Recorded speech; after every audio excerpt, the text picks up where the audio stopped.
He looked up through the skylight and saw the same square of blue sky with a small wisp of white cloud that he always saw in the mornings, and had the dawning realization that rather than the weather having been consistently satisfying, he had been looking at an anamorphic image that someone or something had placed for his benefit as he sat at his desk.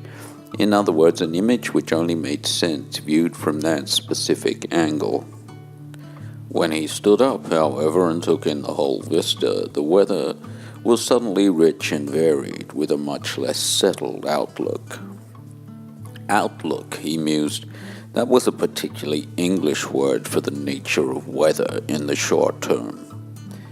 When you thought about it, though, it became an absurd personification. I mean, how could the weather have an outlook as if all those elements that combined made up the weather could be constituted in the same way in which human personality traits could be brought together to give someone their particular outlook?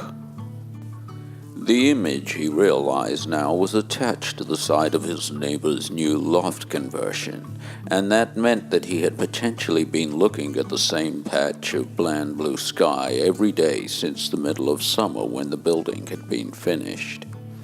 He had thought it irritating that he could now see the top of the dormer window from his Velux window, but he realized that if he sat at a certain angle, he would not see it. This in itself was irritating, though, that is to say, the fact that he would always be aware, even when he couldn't see it, that the top of the dormer window was only invisible because he was deliberately sitting at such an angle to avoid seeing it. This in itself was also irritating because deep down he had not been really bothered by this intrusion into his natural outlook or aspect on the world, namely his view of the sky.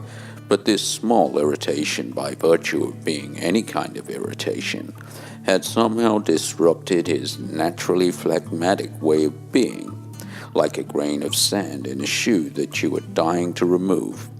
Did this mean that he would now have to remove the view?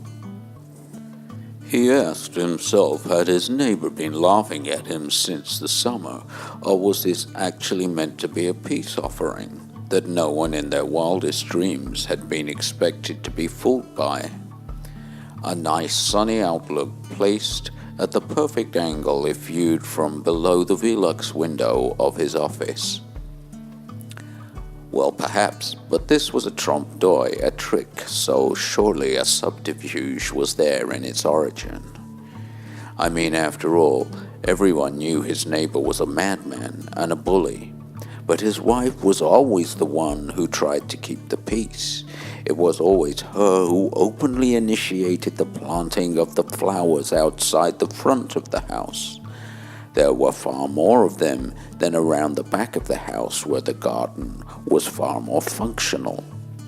It was as if she was trying to prove to herself, not just the outside world, that everything was good in the garden.